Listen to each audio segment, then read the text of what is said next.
Olá, gente, tudo bem? Vamos para mais uma aula.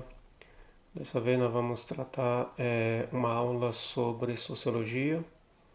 Nós vamos discutir nesta aula sobre as concepções da sociologia compreensiva na ótica de Max Weber. Max Weber é um dos nossos filósofos clássicos, ou melhor, um dos nossos sociólogos clássicos, que compõe o conjunto do grupo daqueles três, né, que nós já falamos, que é Emile Durkheim, que é Karl Marx e por último aí nós temos o Max Weber. Nós vamos tratar um pouco da sua temática, né, da sua temática central, que gira em torno aí da sociologia compreensiva. Então, nós vamos entender, né, objetivamente o que trata e qual é o significado, portanto, da sociologia compreensiva na ótica desse sociólogo. Então vamos lá então, esperamos que vocês no final desta aula nós tenhamos aí a devida compreensão sobre essa temática que nós estamos aqui apresentando para vocês, certo? Então vamos lá então. Então, veja, Max Weber é o nosso sociólogo, né, o nosso ponto, né, é o nosso autor da sociologia, que nós iremos discutir um pouco sobre o seu pensamento sociólogo. Bom, a sociologia compreensiva, que é o tema central, podemos dizer assim, da nossa aula, ela se baseia na ideia de considerar a motivação dos indivíduos e grupos diante das ações sociais que o praticam, levando em conta a sociedade em que vivem. A realidade social, portanto, é o resultado das formas de relação entre os sujeitos. Então, o que é entendido por sociologia compreensiva segundo o pensamento de Max Weber? Aí tem a ver com as motivações, né, em relação às ações, em relação aos movimentos, em relação aos objetivos que as pessoas que compõem essa sociedade ela tem, visando a melhoria, visando a reivindicação e visando até o fortalecimento dessa própria sociedade. Então, a sociologia compreensiva, na ótica de Max Weber, aliás, essa é uma temática própria dele, vai tratar justamente dessa questão das motivações dos indivíduos ou grupos. Né? Ela pode ser individual, mas ela pode também ser, claro, uma concepção formulada a partir de grupo de pessoas. Né? Ou seja, e aí essa sociologia compreensiva ela vai também levar em consideração a sociedade que o sujeito vive, né? A realidade social que a pessoa está, portanto, inserida. Né? E aí também vai considerar as relações entre as pessoas, entre os sujeitos dessa sociedade, certo? Então, entre os grandes pensadores da sociologia, o Max Weber é considerado um dos autores mais influentes.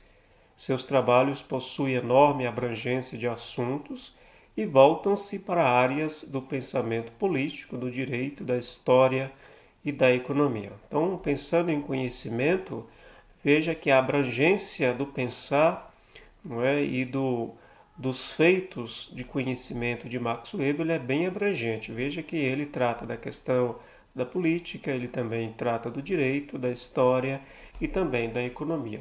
Talvez isso não é uma novidade quando se trata para esses pensadores clássicos, né? Os pensadores clássicos ele têm uma abrangência de conhecimento, de domínio nas áreas sociais muito grande. Então, o Weber ele também tentou compreender as mudanças sociais que se desenvolvia no cerne das grandes cidades que viviam, né? Pegando aí como referência a questão da Revolução Industrial.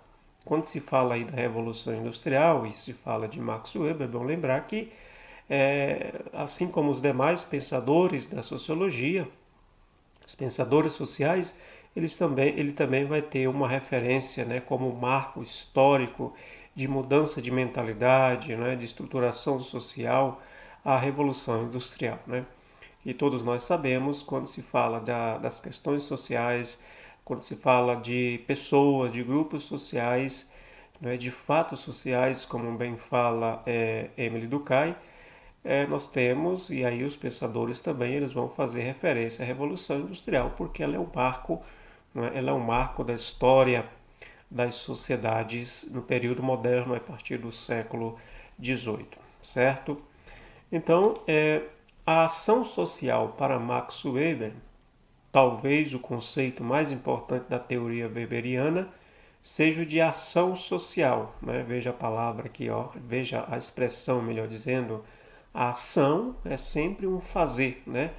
É uma atitude tomada, só que é uma atitude social, né? A ação social, que aqui é tido como um dos conceitos mais importantes do pensamento sociológico weberiano, que, segundo o autor, deveria ser o principal objeto de estudo da sociologia. O que deveria ser o principal objeto de estudo da sociologia? A ação social, né? A ação social. Então, Weber estava mais preocupado com aspectos mais próximos ao indivíduo, justamente por acreditar que não era apenas a estrutura das instituições ou a situação econômica do sujeito que motivaria suas ações, né? Existia, portanto, a questão de uma realidade voltada, né, ou motivada por uma questão da ação própria, né? Não só as instituições sociais elas tinham incidência na vida da pessoa, na vida da sociedade de forma geral, mas existia, portanto, outros tipos de situações que levavam, portanto, um tipo de motivação ou de ação dentro da sociedade. Então, para o Weber, as ideias, as crenças e os valores eram os principais catalisadores das mudanças sociais, né? Então, veja, as ideias, as crenças, os valores carregados e tidos pelas pessoas, ele eram as principais situações ou os principais pontos que norteava, né, as mudanças sociais, pelas ideias que as pessoas têm, pelas crenças e valores. E por causa disso as pessoas elas encabeçam movimentos, né, elas encabeçam movimentos que através das suas ideias, crenças e valores vai levar, portanto, uma transformação da sociedade, né? Então, o que seria uma ação social na ótica de Weber? Seria, portanto, qualquer ação que possuísse um sentido e uma finalidade determinados por seu autor. Em outras palavras, uma ação social constitui-se como uma ação a partir da intenção de seu autor em relação à resposta que deseja de seu interlocutor. Então, aqui está dito, portanto, o significado e o conceito do que é, portanto, a ação social. E aqui na ótica de Weber, né? Então, seria, portanto, uma ação que possuísse um sentido e uma finalidade e esta seria, portanto, determinada pelo autor, certo? Ou seja, não era uma ação qualquer, não era uma atitude qualquer, mas que essa tinha um objetivo, né? Tinha uma intencionalidade e por isso e por causa disso deveria, portanto, ser levado à frente, né? E tido, claro, como também uma motivação, né? Então, os tipos de ações sociais consideradas pelo Weber, né, ele salientou 4 tipos de ações sociais, que são elas. A primeira, uma ação racional com relação a fins, finalidade, né? A palavra fins aqui está com um sentido de finalidade, com um objetivo. E nós temos também a ação racional com relação a valores, aquilo que a pessoa carrega como sendo algo de importante, né? De que tem um significado de existência, podemos dizer assim, e de sobrevivência no meio social, que são os valores, né, que as pessoas carregam. E a terceira é a ação afetiva e a ação tradicional, certo? Então aqui, ó, nós vamos agora explicar o que é cada uma delas. A ação social com relação a fins refere-se àquelas tomadas com um fim específico em mente, isto é, o autor busca atingir um objetivo e age racionalmente para atingi-lo. Ou seja, é aquilo que a gente falava anteriormente, né? Uma motivação. E essa motivação ela tem intencionalidade, ela tem objetivo, ela quer alcançar um fato, né? Ela quer alcançar um feito, por isso ela é podemos dizer que ela é uma ação planejada, né, pelo autor, obviamente, a pessoa ou o grupo que está praticando, né, o grupo que está, portanto, querendo tirar alguma resposta desse tipo de ação. E a segunda, a ação social, ela relaciona os valores referentes a ações tomadas segundo os valores morais do sujeito que a pratica, né? Ou seja, que a ação racional leva em consideração a questão do valor da pessoa, né? Ou seja, não há um desrespeito ou uma desconsideração por aquilo que a pessoa acredita como sendo um valor, não que dignifica a sua pessoa, o seu grupo, ou seja, aquelas coisas que a pessoa ela acredita, né? Nós não vamos entrar aqui em nomes, né, em dar nomes a isso, mas eu acho que vocês entendem o que é que nós estamos aqui nos referindo. A ação afetiva, o nome já diz, né? Configura-se quando um sujeito age com base em seus sentimentos, sem levar em consideração o fim que deseja atingir. É uma relação, é uma ação sentimental, né, ligada pela questão de você gostar do outro, da outra, por você ter uma amizade pelo outro, pela outra, né? Enfim, é algo mais afetivo, de uma aproximação mais afetiva, ou seja, com algo mais dispensando um resultado mais, sei lá, com mais objetivos concretos, podemos dizer assim, né? É algo mais pela uma amizade, sobretudo, né? E a última aí é a ação tradicional. Está relacionada com o agir baseado no costume e no hábito. Isto é, o sujeito age pelo pressuposto da tradição ser um apoio da razão, ou seja, é aquilo que acontece na nossa vida. Nós fazemos, nós praticamos, porque o nosso pai, a nossa mãe, os nossos avós praticam, o amigo, os vizinhos praticam, então nós vamos também seguir o fluxo, né? Nós vamos fazer a mesma coisa porque todo mundo fez e as pessoas que vêm na sequência também têm o dever de fazer. Isso é chamado de ação tradicional, ou seja, não se quebra, não há uma quebra aí na sequência da ação. Por quê? Porque isso, a questão da ação tradicional não permite, né? A tradição leva você a fazer a mesma coisa, praticar a mesma ação, certo? E por último aqui nós temos a questão da racionalização do mundo social. Esse termo racionalização, que vem de razão, ele é muito próprio e é pertinente para a época, né? Porque aqui nós estamos justamente aí no século XIX e esse autor e as temáticas sociológicas clássicas remontam a esse período. Nós temos aí um período do auge da razão, né? E o auge da razão com o século XVIII, que culmina junto com a Revolução Industrial, claro que vai ter incidência sobre o pensar. E aí nós estamos, obviamente, tratando de uma temática sociológica que não é uma temática meramente como um ramo de estudo, simplesmente. Mas nós estamos tratando aqui de um ramo do conhecimento que é tido como científico, né? Como já dizia, portanto, o sociólogo clássico Emile Durkheim, né? Que considerou o pensamento sociológico como sendo científico, certo? Eu penso que também os outros sociólogos, eles também seguem de alguma forma a mesma linha de pensamento, considerando, né, as afirmações, não é, as conclusões da sociologia no âmbito social como sendo fato social, ou melhor, fato científico, certo?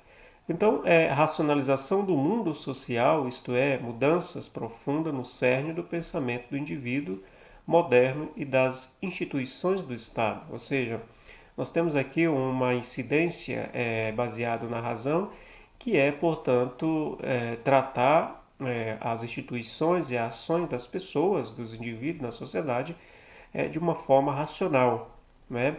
Levando aqui para um fator científico, né? Para um fator de experiência científica, né? E aqui a gente pode, portanto, considerar isso como sendo uma decorrência também motivada pelas mudanças, né, do conhecimento no período moderno. Os tipos de racionalidades na ótica de Max Weber são a racionalidade formal, relaciona com as formas metódicas e calculistas do sistema jurídico e econômico das sociedades modernas, né? Próprio, como eu já falei anteriormente, tem a formalidade, porque tem uma estrutura constituída previamente dentro de um pensar científico, podemos dizer assim, e a racionalidade substantiva, ela aproxima-se da racionalidade formal. No entanto, ela é um pouco diferenciada, né? Porque ela vai se diferenciar aí, como vocês estão vendo, na questão da sua conduta, que não é voltada para fins, né? Como, por exemplo, a racionalidade. Isso quer dizer que ela leva em consideração o contexto social em que se insere o indivíduo, né? Sendo racional quanto à disposição dos valores que orienta aquele mundo social específico. Por isso há uma mesclagem aí, leva em consideração muitos fatores da realidade na qual o sujeito está inserido, enquanto que a racionalidade formal não há uma consideração, ou seja, é como se houvesse uma nivelação pelo pressuposto da racionalidade. Então, e aí não considera os vários contextos sociais na qual os indivíduos estão inseridos. E aí nós temos o último tópico aqui, para encerrar, que são os chamados tipos ideais, que é a outra contribuição de Weber, foi a conceituação dos tipos ideais, que é uma ferramenta teórica amplamente usada ainda hoje. Os tipos ideais servem como parâmetro de observação, ou seja, o que é isso? Você tem uma ideia, não é, sobre uma realidade e é a partir daquela ideia, não é, que você vai medir ou fazer comparações sobre determinada situação que você está fazendo uma observação. Um exemplo disso é um sistema político de um país munidos de um tipo ideal. E aí nós podemos aqui citar a questão da democracia. Nós temos um conceito, nós temos uma ideia do que é uma democracia, e a partir desse conceito, dessa ideia do que é democracia, a gente faz a comparação, classifica como sendo ou não uma nação democrática em um ou outro sentido. Ou seja, para a gente saber se um país, uma nação, ela está sendo uma democracia ou não, a gente precisa ter o conhecimento do que é democracia na teoria, né? Ou seja, você precisa ter uma ideia do que realmente significa uma nação democrática. Se você não tiver esse parâmetro de referência, que é o tipo de ideia chamado por Max Weber, você não vai saber se esse país ele está vivendo uma democracia, se ele é uma monarquia, se ele é uma tirania, enfim. Você não sabe medir porque você não tem parâmetro para medir isso, né? Para poder ter uma classificação, porque você não sabe, você não tem uma ideia do que é realmente democracia, por exemplo, certo? Então são essas teorias e tudo isso aqui, ó, só para lembrar novamente, isso está dentro do conjunto daquilo que é chamado sociologia compreensiva na ótica de Max Weber, certo? Então ele trata de várias temáticas, temos outras temáticas aqui que ele trata, como a questão do Estado em si, não é? E as leis jurídicas, que aqui a gente não tocou nesse ponto, quem sabe pode ser o conteúdo da nossa próxima aula, que é a nossa última, sobretudo, não é? Que a gente pode tratar sobre essa questão da relação do Estado e as leis jurídicas, e isso levando para a questão das relações sociais.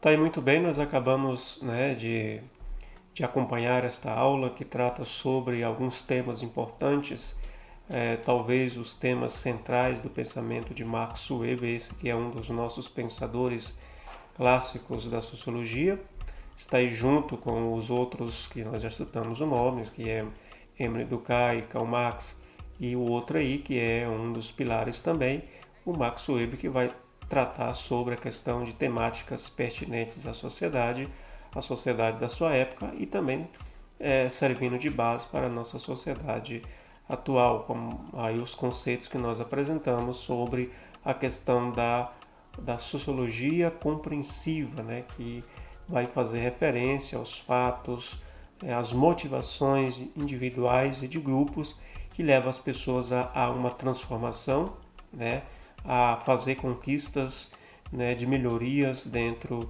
de uma sociedade, né, sobretudo a sociedade na qual o indivíduo está inserido, né?